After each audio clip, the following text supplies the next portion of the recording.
பெரியவர்களே, என் பெற்ற தாய்மார்களே, அன்பு உள்ளம் கொண்ட சகோதர சகோதரிகளை, மாணவ மணிகளே, மரியாதைக்குரிய காவல்துறை அதிகாரிகளை, ரசிக பெருமக்களை, பொதுமக்களை, உங்கள் அனைவரையும் எங்களது கலைக்குழுவின் சார்பாக வருக வருக என்று வரவேற்கின்றேன்.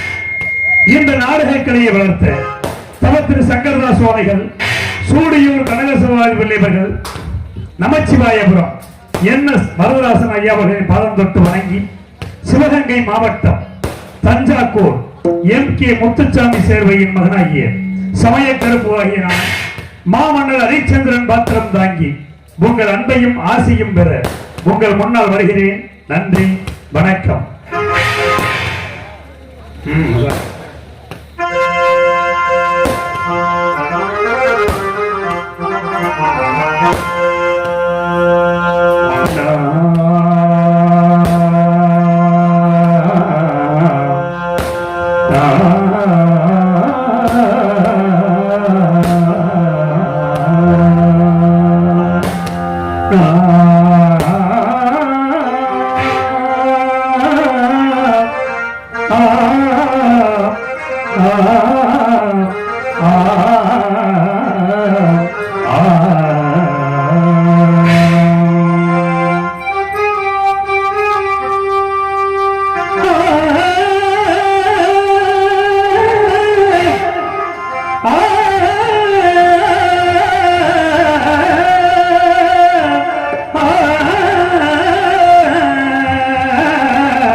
ஒரு பொய்யுரைக்கு அஞ்சியது நாட்டை இழக்க வைத்தாய், மனைவியும் மகனையும் விலை கூறி விற்க வைத்தாய், என்னை இந்த நிலைமையிலே கொண்டு வந்து நிறுத்தி வைத்தாய் இறைவா. பொய்யது உரைக்க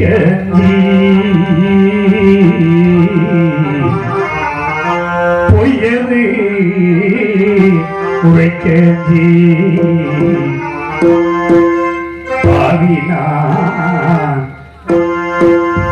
பொய்யது உரைக்க பாவினான், புவிதை அடிமையானே வயனோ காத்தனா, இந்த வையகமெல்லாம் காத்த மன்னன் மயானத்தை காக்க போரே, வையகோ காத்தனா காசி மயானம் காக்க புறப்பட்டேன். தெய்வமே தெய்வமே தெய்வமே தெய்வமே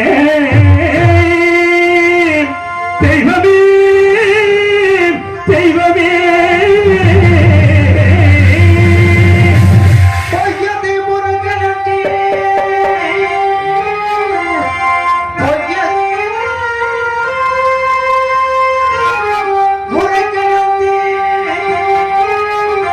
பெருமுழகின தடிமஜானே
சிம்மாசனம் இழந்தே இழந்தே பாடினான் இழந்தே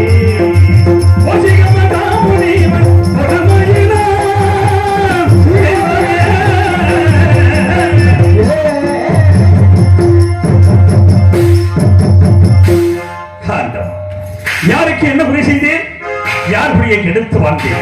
இந்த மண்ணுலகில் அருள் பெற்ற அனைவரும் இன்பற்று இணைக்க வேண்டும் என்பதற்காக அல்லும் பகலும் மனிதனமும் திருப்படியை பணிந்திருந்தேனே இறைவா, நான் என்ன குற்றம் செய்தேன்? இல்லை என்று வந்தவர்களுக்கு அள்ளி கொடுத்தது குற்றம். நீதி தவறாது 56 தேசத்தையும் நெறிமுறைகள் ஆட்சி புரிந்தேனே ஆண்டவா, அதுதான் நான் செய்த குற்றமா இறைவா? நாடு நகரங்களை இழந்தேன், பெண் குலத்தின் திருவிழக்கம் பத்தினியை பிரிந்தேன், பாசத்தால் ஈன்றெடுத்த மகனை விட்டேன், நற்றிக்கையை வைத்திருந்த நண்பனை பிரிந்து நீதி தவறாத செங்கோலை இழந்து நிலை தடுமாறி நிற்கும் என் நிலைமை கண்டு உனது மனம் இறங்கவில்லையே இறைவா. கல்லாகி விட்டாயா? ஒரு மனம் தான் கல்லாகி விட்டது. கடைக்கல் திறந்து இந்த இளைஞன் திருமுகத்தை ஒரே ஒரு முறை பார்க்க மாட்டாயா இறைவா? ஒரே ஒரு முறை பார்க்க மாட்டாயா? பகவானே பகவானே பகவானே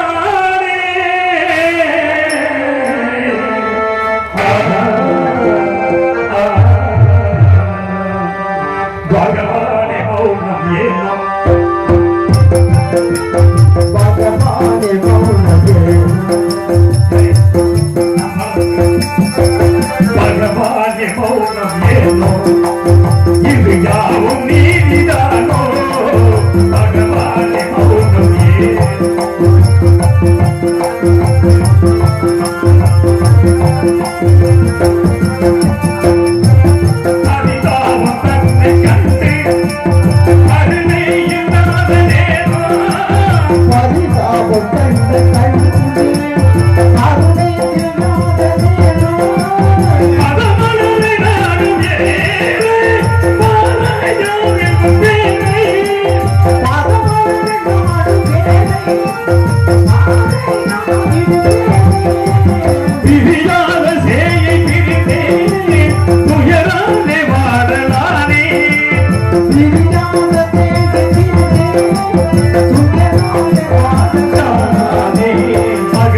என்னுடைய மகன் தேவதாசனுக்கு பிறந்த நாள் விழா 55 தேசத்தரசர் சுற்றி அமர்ந்திருக்க அவ்வப்போது ஆலோசனை அமைச்சர்களுக்கு தத்திர சிம்மாசனத்தில் அமர்ந்து தேச விசாரணை செய்து கொண்டிருந்தே ஒரு நாள் அப்பொழுது தமத்தில் சென்ற விஸ்வாமித்திர முனிவர் என் குலமண்டபத்திற்கு வந்திருப்பதாக காவலர்கள் அடைந்தே உடனே அன்னவரை எதிர்கொண்டு அழைத்து வந்து ஆசனத்தில் அமர்த்தினேன். சுவாமி, தாங்கள் என்னை நாடி வந்த காரணம் யாது சுவாமி என்றேன். ஹரிச்சந்திரா, உனக்காகவும் உன் நாட்டின் நலனுக்காகவும் யாரும் செய்ய போகிறேன். அதற்கு கொஞ்சம் திரவியம் வேண்டும். அதை உன்னிடத்தில் பெற்ற பகுதியில் வந்தேன் என்று அறிவித்தார். தருகிறேன் சுவாமி, எவ்வளவு வேண்டும் என்றேன். மற்ற பாறைகள் மீது மதவெறியை நிறுத்தி அதன் மீது ஆங்கார அமரச் செய்து அவர் கையிலே வெள்ளி கவன் கொடுத்து அதில் மாணிக்க கல் வைத்து சுழற்றி எறிந்தார். அந்த மாணிக்க கல்லானது மேலே சென்று கீழே வந்து விழுந்து எழும் தூரம் திரவியம் தர வேண்டும். அவர் கேட்டபடி நான் திரவியத்தை கொடுத்தேன். ஹரிச்சந்திரா, நான் வசிப்பது ஆரண்யம். திரவியத்தை அங்கு நான் வைத்துக் கொள்ள முடியாது. யாகத்திற்கு முகூர்த்த நாள் முடிவு செய்த பிறகு வந்து எடுத்துச் செல்கிறேன். அதுவரையில் உன்னிடத்தில் இருக்கட்டும் என்றார். தங்களை போன்ற மகான்களுக்கு கொடுத்த பொருளை மீண்டும் நான் வைத்துக் கொண்டால் நன்னிலை வாயில் நகரற்று போவதாக சூழ்நிலை புரிகிறார். இப்பொருளை நான் வைத்துக் கொள்ள அருகதில்லை. தயவு செய்து தாங்கள் எடுத்துச் செல்லுங்கள் என்றேன். கவலை வேண்டாம். உன்னுடைய கனையாளி மதுரத்தில் என்னுடைய ருத்ராட்சமலை அடையாளமாக வைத்தால் தோஷமில்லை. அதன்படி செய்யலாம் என்று செய்துவிட்டு முனிவர் சென்ற சிறிது நேரத்தில் ஆசார வாசலிலே குடிமக்களை அபயத்தில்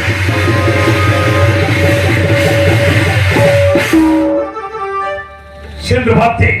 குடிசனங்களே, உங்களுக்கெல்லாம் என்ன நேர்ந்தது? நான் என்ன குறை வைத்திருக்கிறேன்? எதற்காக அழுது புலம்புகிறீர்கள் என்று. மன்னா, நாங்கள் இட்ட பயிர்களை எல்லாம் கொடிய விஜயங்கள் வந்து அழித்து விட்டது. மன்னா மன்னா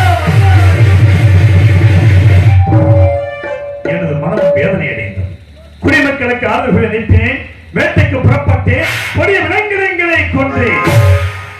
வேட்டையடைய கலக்கத்தான் திருக்குள கரையோரம் ஆலமரத்தின் அடியில் எனது பத்தினி சந்திரமதியின் மடியில் சிறிது நித்திரையில் இருந்தேன். அங்கே அடாத கனவு கொண்டு கண்டேன். திடுக்கிட்டு எழுந்து இரண்டு நடன மாதர்கள் என் முன் வந்து நின்றார்கள். மாதர்கள், நீங்கள் யார்? உங்கள் ஊர் பேர் என்ன? என்னை நாடி வந்த காரணம் என்னவென்று கேட்டேன். மன்னா, நாங்கள் வசிப்பது இமயகிரீச்சாரல். என் பெயர் சரசவல்லி, இவன் பெயர் காமவல்லி. எங்களுக்கு பரதமும் சங்கீதமும் தெரியும். அதை தங்கள் சமூகத்தில் நடித்தும் படித்தும் காட்டி தக்க சன்மானம் பெற்று போகவே வந்தோம் என்று தெரிவித்தார்கள். எங்க நடியுங்கள், படியுங்கள் என்றேன். நடித்தார்கள், படித்தார்கள். கண்ணுற்றே சந்தோஷம். வேண்டிய சன்மானத்தை கொடுத்தேன். பெற்றுக்கொள்ள மறுத்து என் திருமணிக்கு உதவக்கூடிய மூச்சக்கர குடியையும் எனது வெற்றி மாலையையும் பரிசாக கேட்டார்கள். கொடுக்கக்கூடிய பொருளாக இருந்தால் தயங்காமல் கொடுத்து விடுவேன். இதை விடுத்து பொன்பொருள் எவ்வளவு வேண்டுமோ கேளுங்கள், தருகிறேன் என்று. அப்படி என்றால் எங்கள் இருவரையும் நீங்கள் திருமணம் செய்து கொள்ள வேண்டும் என்றார்கள். பெண்கள், நான் தந்தாரமின்றி பிரதாரம் வச்சிக்காதவன். தயவு செய்து இந்த இடத்தை விட்டு போய்விடுங்கள் என்று எவ்வளவோ அறிவுரைகளை எடுத்துக் கூறினேன். கேட்கவில்லை. காவலர்களை அழைத்தேன்.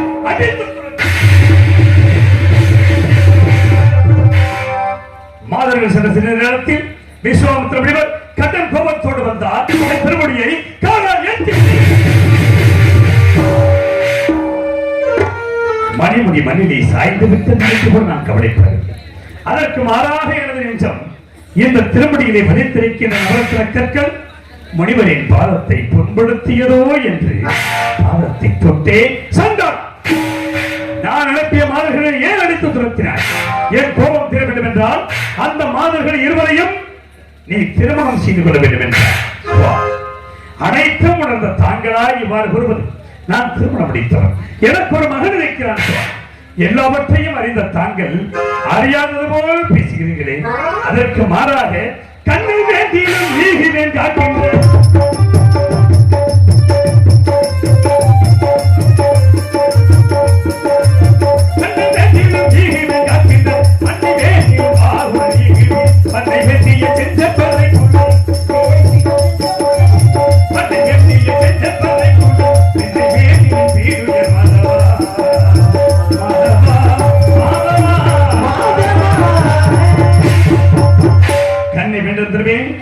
காட்டுகின்ற மண்ணை கேட்டாலும் தருவேன். ஒரு பொழுதும் அந்த மாதர்களை அடைய மாட்டேன் உன் கண்கள் நினைக்கிறதற்காக நீ கூறியபடி இப்பொழுது 56 தேசத்தையும் எனக்கு தாரை வார்த்து கொடுத்து ஒரு வார்த்தை உபமானத்திற்காக சொன்னேன்.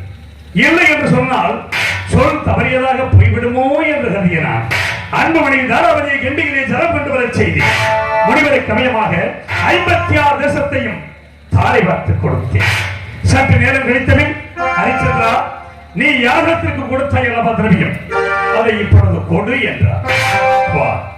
அந்த திரவியத்தை அரண்மனையிலே களஞ்சியத்தில் வைத்து பூட்டியவாறு இருக்கிறது, எடுத்துக் கொள்ளுங்கள் என்று நீ நாடகங்களை தாரை பார்க்கும் பொழுது பொருள் நீங்களாக தாரை பார்க்கவில்லை. இல்லை என்று சொல்லிவிட்டு போய்விடுகிறேன் என்றார். இல்லை என்று சொல்ல மாட்டான் இந்த ஹரிச்சந்திரன். எனக்கு ஏதாவது தவணை கொடுங்கள், தவணைக்குள் தங்களுக்கு சேரவில்லை தெரிவித்து நான் கொடுத்து விடுகிறேன் என்று ராஜகன் 48 நாட்கள் சென்று தெரிவித்தை நட்சத்திரங்களை உடனடி பிழைக்கிறேன் அவரிடத்தில் கொடுத்து விடுகின்றார். நான் சம்மதித்து இந்த நாட்டை விட்டு போவதற்காக ஒரு அடி எடுத்து வைத்தேன். அழைச்சார் நாடு நகரங்களை கொடுத்து விட்டு பொன்பொருள் தருவதாக தங்களுக்கு வாக்கு கொடுத்திருக்கிறேன். மீண்டும் நான் என்ன கொடுக்க வேண்டும் சொல்றேன். உன்னை இந்த ராஜபடி இந்த நாட்டை விட்டு போக நான் சம்மதிக்க மாட்டேன். நான் கொடுக்கும் காய் வஸ்திரத்தை அணிந்துதான் நீ செல்ல வேண்டும் என்றார். நாடு நகரம் எனது உயிரில் மேலான குடிமக்களை எல்லாம் நான் பிரிந்து செல்ல போகிறேன். எனக்கு இந்த ராஜபடியா பெரிது தாராளமாக கொடுங்க என்று கூறியனா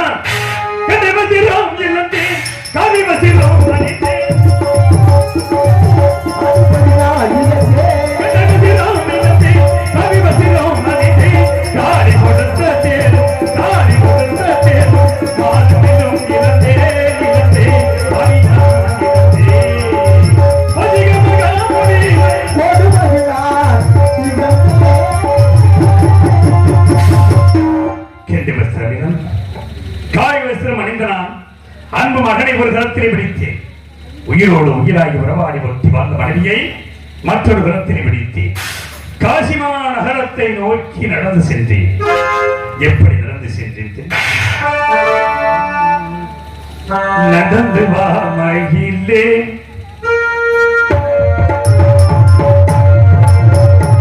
நடந்து வா மகிழே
காசி விஸ்வநாதனை கண்டு வணங்கினேன். எப்படி வணங்கினேன் தெரியுமா?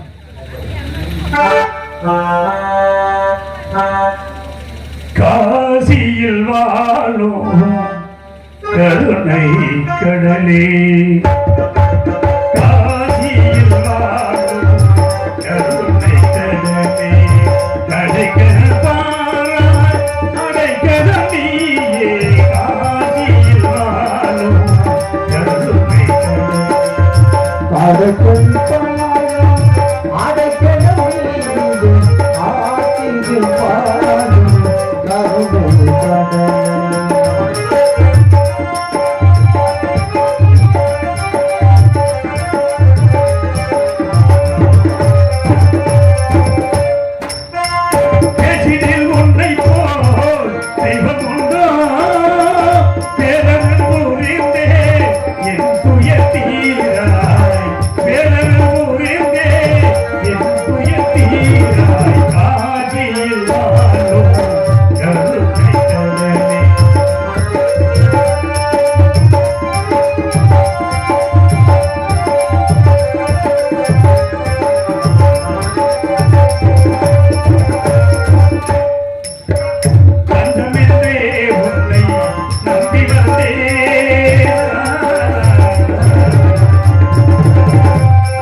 இந்த காசியில் வாழும் கருணை கடைகள் பாராய் அடைக்கலையே காசியில் வாழும் கருணை கருணை கருணை காசி விஸ்வநாதனை கண்டேன், வணங்கினேன். கடன் தீர்க்க வழியொன்றும் தோணவில்லை. பொழுது விடிந்தால் 48வது நாள் முனிவருக்கு சேர வேண்டிய பொருளை கொடுக்க வேண்டிய கடைசி நாள். என்ன செய்தி? மனம் வருந்தி அழுது புலம்பிக் கொண்டிருந்தேன். எனது மனைவி தாராபதி எதற்காக கவலைப்பட வேண்டும் சுவாமி? என்னையும் மகனையும் விட்டு முனிவருக்கு சேர வேண்டிய பொருளை கொடுக்கிறேன். தாராபதி, என்ன வார்த்தை கூறுகிறாய்? உன்னை நான் விற்பதா? உற்றோரும் பெற்றோரும் என்ன நினைப்பார்கள்? சத்திய மனைவியை விட்டான் சண்டாளன் என்று இந்த உலகமே என்னை படித்து பேசுமே தெரிகிறது. எவ்வளவோ நீதிகளை எடுத்து கூறி என்னை விலை கூறச் சொன்னார். வழி தெரியாமல் திகைத்த நான் இரு பேர்களையும் என் கரங்களிலே பிடித்தேன். காசிமா நகரத்து வீதிகளிலே ஆடு மாடுகளை விலை கூறுவதைப் போல் மனைவி மகனையும் விலையோ விலை விலையோ விலை விலையோ விலை என்று எப்படி விலை கொண்டேன்?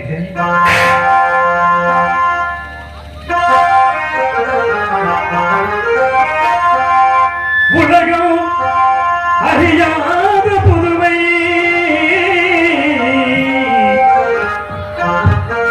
என் உடன் பொருளாமியை கடனுக்கு விற்பது உலகம் அறியாத புதுமை. உலகம் அறியாத புதுமை உடல் பொருளாவியை கடனுக்கு விற்பது உலகம் அறியாத புதுமை. இந்த உலகம் அறியாத புதுமை.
இந்த உலகம் அறியாத புதுமை.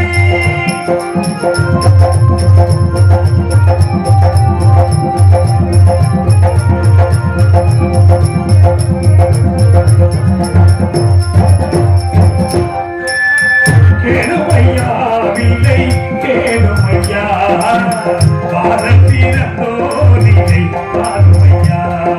கேளுமையா விலை கேளுமையா பாரத்திரந்தோ நிலை பாருமையா. சன்மானம் என்னாலும் சன்மானம் என்னையே என் மானம் காக்கவே பிறந்தவனோ.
விளைவு விலை என்று விடைகூறி சென்றேன். யாருமே விலைக்கு வாங்க முன்வரவில்லை. கடைசியாக காலகண்ட ஐயர் விலைக்கு வாங்கினார். அன்பு மனைவிய மகனையும் என் கண்ணெதிரை அடித்து இழுத்துச் சென்றார்.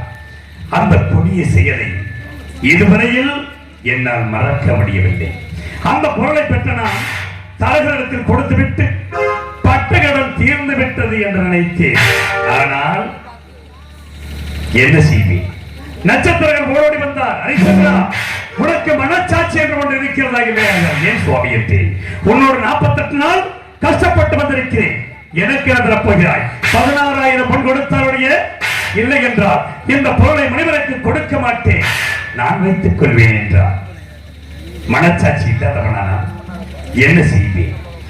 நல்லவர்க்கெல்லாம்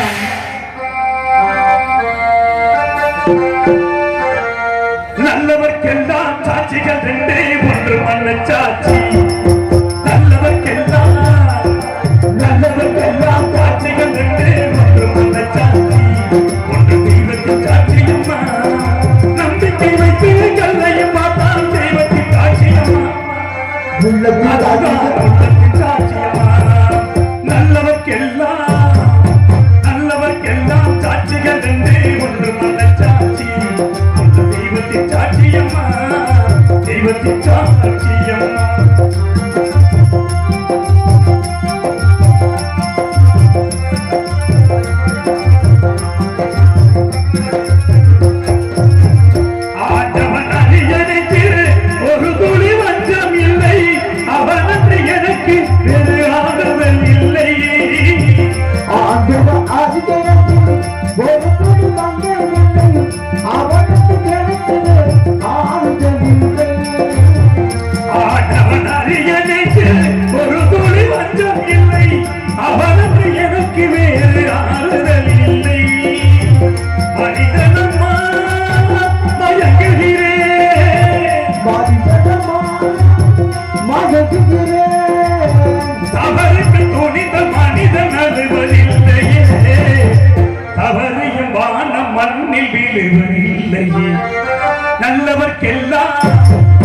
நல்லவர்க்கெல்லாம் சாட்சிகள் ரெண்டே, ஒன்று மனச்சாட்சி, ஒன்று தெய்வத்தின் சாட்சியம்மா. தெய்வத்தின் சாட்சி.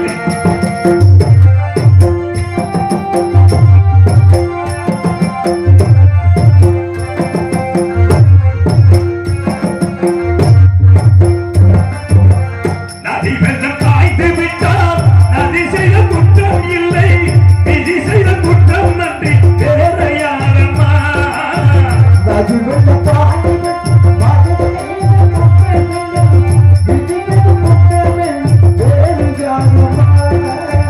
பறவைகளே பதில் சொல்லுங்கள்,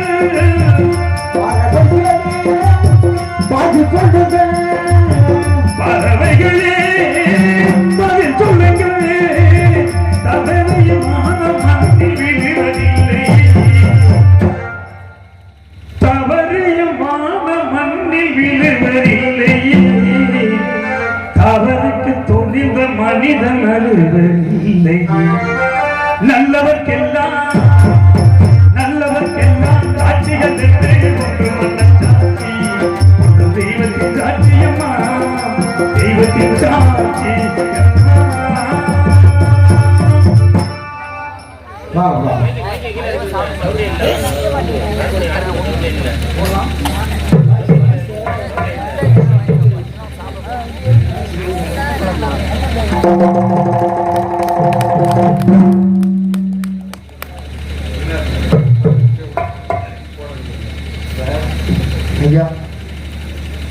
மணப்புஞ்சையை சேர்ந்த கனகாம்பாள் அம்மாள் வந்து அர்ச்சந்திரன் அண்ணனுக்கும் சந்திரமதி அவருக்கும் ஆளுக்கு 100 கொடுத்துருக்காங்க. பானுமதி அம்மா அதே மணப்புஞ்சையை சேர்ந்த பானுமதி அம்மா 2 பேருக்கு 200 ரூபா கொடுத்துருக்காங்க. மணப்புஞ்சையை சேர்ந்த செல்வராஜ் வந்து 100 ரூபா தந்திருக்காங்க.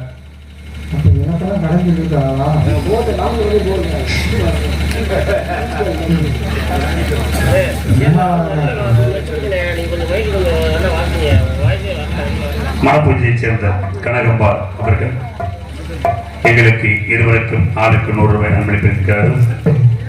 பானுமதி அம்மா அவர்கள் ஆளுக்கு 100 ரூபாய் அன்பளிப்பிருக்கிறார்கள். செல்வராஜ் அண்ணார் அவர்கள் 100 ரூபாய் அன்பளிப்பிற்கு கௌரவப்படுத்துகிறார்கள். நெஞ்சார்ந்த நன்றி, நன்றி கலந்த வணக்கம்.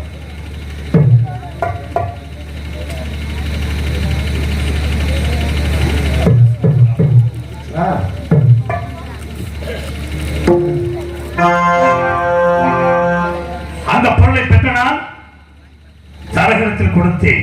ஆனால் தரகு சம்பளம் 16,000 பொன் கட்டத்திற்காக இந்த பாவியாகினால் என்னை நானே விலை கூறி சென்றேன். நிசனை கட்டி மயானே